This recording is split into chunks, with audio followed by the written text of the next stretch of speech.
Hola potatoes! Welcome back to the channel. Today we are touching down in the vibrant heart of Argentina, beautiful Buenos Aires. Get ready for an action-packed 48 hours exploring the absolute best this city has to offer, from the colorful houses of La Boca to the charming streets of San Telmo, and even getting a trendy haircut in hip Palermo. You'll discover all the unique experiences this city has in store. And this is just the beginning. We are heading south for a 2-week adventure through stunning Patagonia. Let's dive into Buenos Aires together. Good morning. We just arrived at the airport. We made it through the long queues. Now it's time for boarding. We are in Rome having breakfast before our next flight. And next flight is coming. Excited. Destination? Buenos Aires. Woo! Resort. We kindly ask you. We are in Buenos Aires. Finally arrived in the hotel in Buenos Aires. After a trip of 21 and a half hours, we arrived on the other side of the world. We are excited but extremely tired. Extremely. It's time to go to bed. Yes. First morning in Buenos Aires. Now we'll have breakfast and discover the city. We just left the hotel after breakfast and today is Christmas Day, so we will take all day to just visit the city and have a look around. Our first destination is Plaza de Mayo. Let's go. We are at Plaza de Mayo, which is the main square of Buenos Aires, and since 1580s this has been a very important square for the entire country and also Buenos Aires. And behind that is the Pink Palace, which is the presidential palace of Argentina. You see a date, 25th of May 1810. That's when sort of like the first independent movements started in Argentina. They were fighting against the Spanish, the Argentinian people, let's say. Argentina has a population of 45 million people, and it has a land area of 2.9 million square kilometers. 2.9 million square kilometers, for the viewers to understand, it means 3 times Turkey or 8 times Italy. It's that big. The first settlers, European settlers, came here and they found a huge land, and there wasn't many indigenous people, so it was easier to use this land. So less indigenous people means Europeans killed less indigenous people. The country has a lot of flat wetlands called pampas, and these lands are so fertile. That's why a lot of Europeans migrated here, because there was endless lands and very fertile land.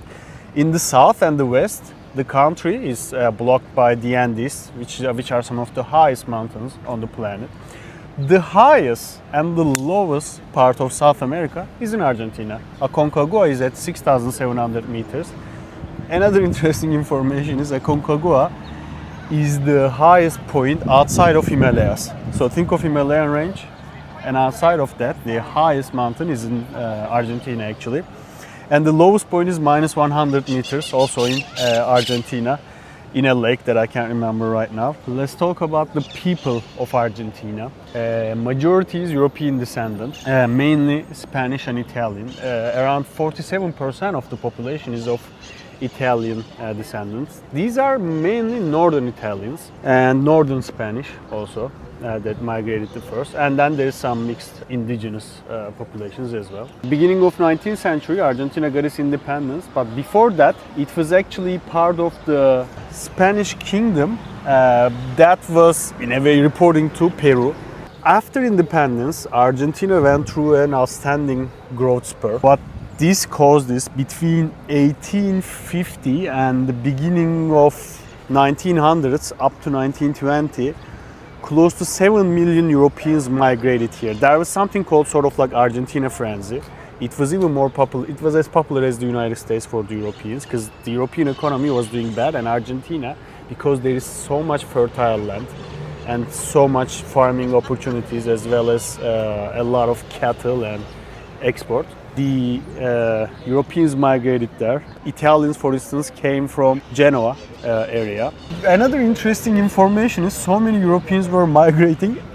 One type of one sort of like nation of Europeans that were migrating was Luxembourgish. 1,000 Luxembourgish migrated here, which sounds funny, but it's 0.2% of the population.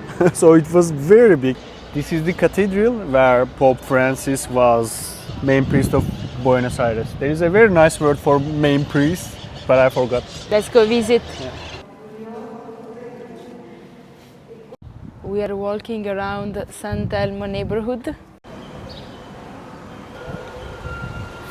where it's famous for national, institutional buildings, and there are actually quite cute houses like this one. Everywhere is closed. So if you are wondering what Christmas Day looks like in Buenos Aires, this is what it looks like. A lot of places are closed, but it's also very quiet, so you can easily walk around and, you know, there's no traffic. It's perfect for sightseeing.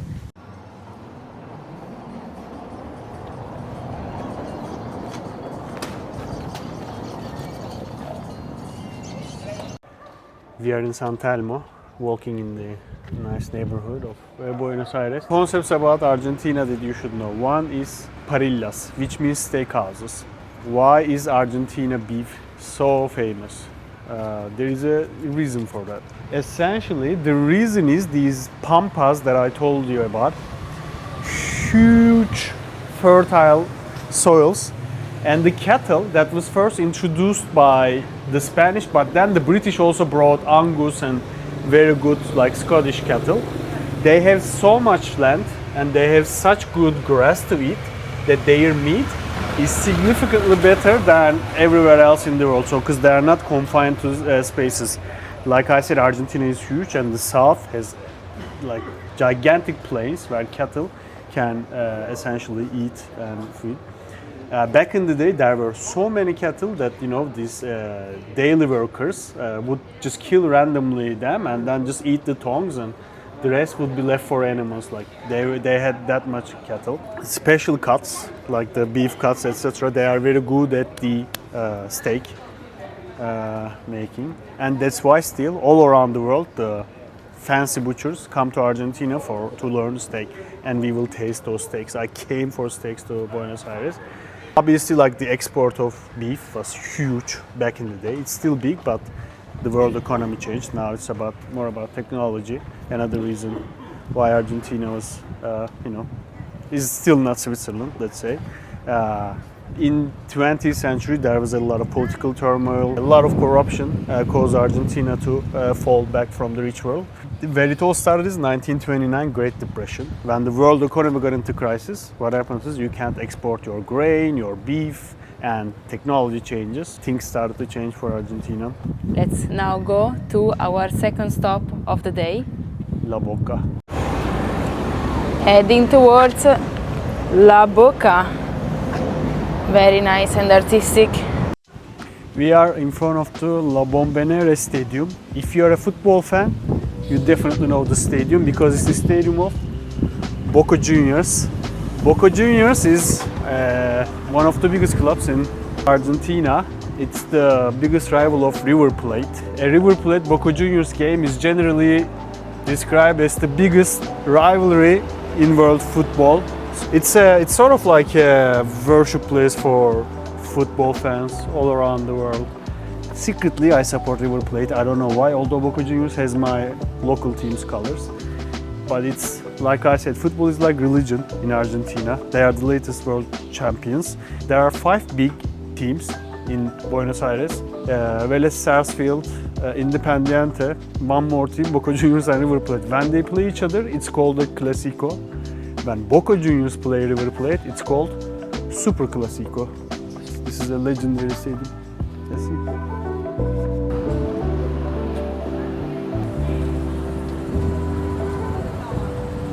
In a place called Caminito with, these colored houses.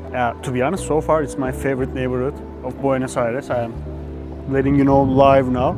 It's originally established in 1830s by Italian immigrants, by Genoese especially.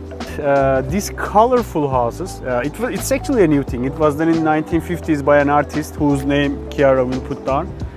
And it's lively, it's very nice. The Boca Juniors Stadium is here.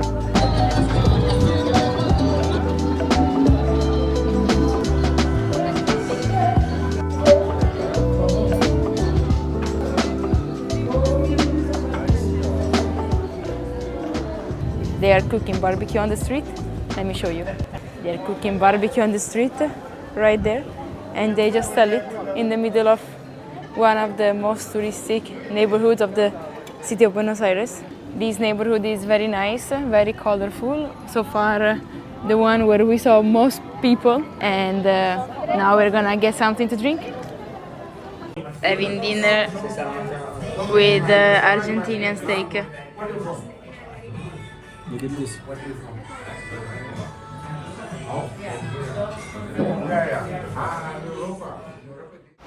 Good morning, potatoes. Today it's day 2 in Buenos Aires, and our first stop is Café Tortoni, which is exactly this bar.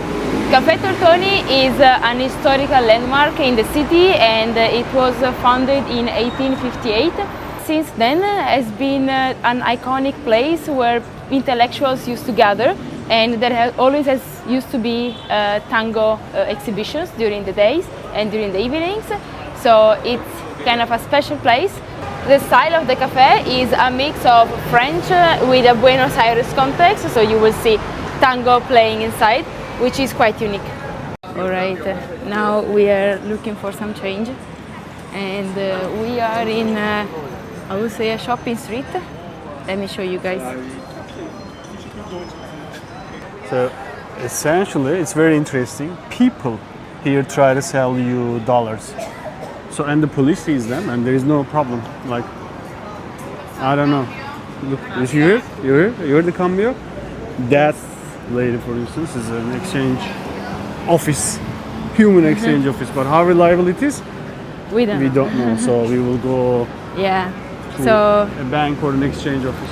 actually, we went to a bank, a local bank, and they told us that here, local banks, they are only for customers.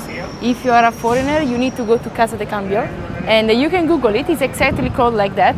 And Maybe this there, section. it's let's say certified that they will give you the actual rate. Now, that's where we're going. And on December 26th, city is back to life. As you can see, it's full of people now. If you are planning for a trip on Christmas time, don't be worried. We were worried. First day, yeah, you may struggle to find open places, but the second day, things were perfectly. In the evening, most of the restaurants are actually open. So yesterday we booked in La Cabrera restaurant. Very good, highly recommended. We had excellent meat, and we booked in advance. We had to wait because we lost the reservation for half an hour, but that's all right. It wasn't good. Chiara, people are watching this. It was the best meat you can ever eat, and you'll never ever eat steak again once you eat in Argentina, I guess. We finally managed to get a change.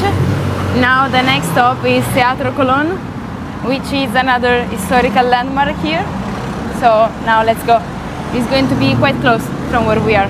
Now we are in the front of Teatro Colon. Teatro Colon was funded originally in the mid 1800. And why this is important? It's because the Teatro Colon is actually one of the top 10 best opera houses in the world. We are walking next to Teatro Colon, which is here on our right side. And you can actually visit the theater. There is a long line, as you can see here. We just left the theater. We did not go visit inside because there was an endless queue, and we have a quite tight schedule today. So now we are in Plaza La Valle, which is a very nice park in the middle of the city. And the next step is just basically walk through the Palermo neighborhood until we reach the Cementerio, which is actually a tourist attraction here, which is quite fun. But yeah, it looks like a fancy cemetery, and we're gonna go visit that now. I am trying to figure out with the old style maps, just for romanticism, but We already got lost 4 times with that map, so Yunus, your orienteering skills needs to be improved. Walking in the streets of the city, we ended up in a quite fancy neighborhood. we are in a neighborhood called Recoleta. We immediately realized the buildings, the cafes, etc. changed. So it's like a sort of like a rich neighborhood. We understood, and actually there is an historical context behind why it's a rich neighborhood. Originally, wealthy families lived in places like San Telmo and Montserrat. And in 1870, yellow fever hit those areas. And once yellow fever hit those areas, these wealthy families moved slightly north to this area.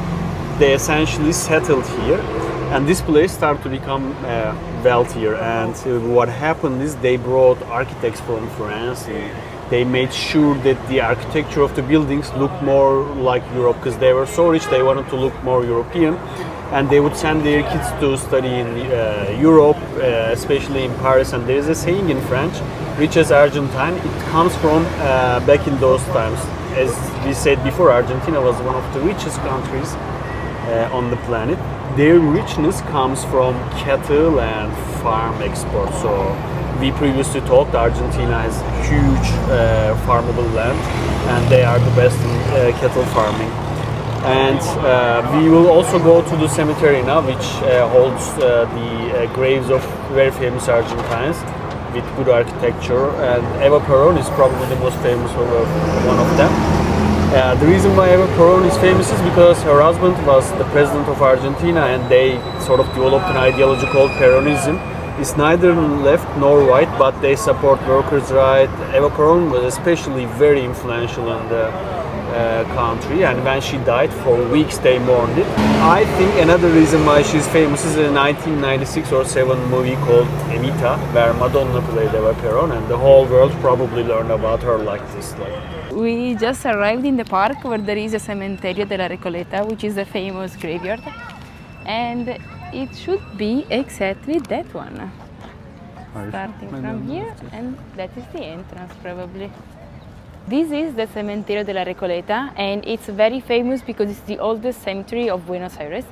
This cemetery, before it was actually a cemetery, it used to be the garden of the monastery of the Franciscan monks that basically migrated from Europe in early 1800, and then in 1822 the order just went dismounted, so they converted the gardens into this famous cemetery, and nowadays it's still in use, and people that are actually in the graveyard are notable people from Argentina. How was the cemetery? Disappointing. You need to pay to get into the cemetery. I mean, for a cemetery, even if you're a national, so for tourists it's around $16 per person, and for nationals about $4 per person, which is so much money to just see tombs. All I wanted was pray. Yunus just defined himself a puma because he discovered this Circuito Turistico Recoleta. Woohoo! We just came to this nice microbrewery, and this is the view over the graveyard. Very nice. We just came to Monumetal, which is River Plate Stadium, which is one of the biggest clubs in the world in Argentina. So I bought a present for Serjan, my friend, and one for myself. Let's go to the stadium now, because the museum we are a little bit late. But yeah, let's go. We are at the Monumental Stadium, which is River Plate's stadium. And yesterday we visited Boca Juniors's, but River Plate, I like River Plate more. And we got our official merchandise as well. I wish there was a game. I would love to go to a game. This stadium is also the home stadium of Argentinian national team, and it has a capacity of 72,000, so one of the most legendary stadiums on the planet. Let's not go to the Boca place. Boca and River is the biggest rivalry in the world, because Boca is a workers team in the south of the city, and River is more business owners and richer side of the team, of the city on the north. Watch the games. eating the last meat in Buenos Aires before heading to Patagonia. So we just had our second steak of the trip. It was nice. It wasn't outstanding as yesterday, but it was very good. And Chiara had a brilliant idea, because all of a sudden she decided that she doesn't like my hair. So she said, why don't we get a haircut, because I don't want to see you 3 weeks with that hair and beard. And since there is no democracy, now we are going to get a haircut. But guys will understand this, because it's in a country that I don't even understand the language. I am super stressed, so that all that energy is probably going to you right now. Plus, you will also see what it's like to get a not hair transplant. Hair transplant is only in Turkey, but a haircut in Buenos Aires is like. Let's see. So we chose a barber shop in Palermo. It's going to be an experience. Haircut is in the making. Getting relaxed. Almost done. Haircut is finished. It took only 10 minutes, if not less. Fastest haircut on the planet. How was it, Yunus? It was an experience. This was the fastest haircut that I got. He didn't do a bad job. It was pretty good. So if you don't know where to cut your hair and beard in Buenos Aires, we recommend in Palermo. Barbary only barbers. So good exit and quite cheap. 13,000 pesos, which is more or less $13 for hair and beard together. Amazing. So much cheaper than Luxembourg and Turkey. And fast. Super fast. Super fast. Right after Yunus' haircut, looks splendid. We are going to see the Palermo graffiti. Also guys, another thing about Buenos Aires that we noticed these couple days is that mostly all shops close around 4 p.m. Also restaurants and bars, and they reopen around 8 p.m.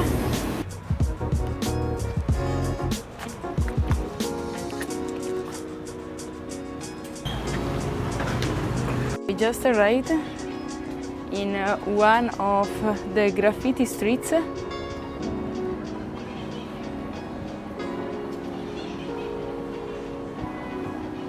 That one I liked.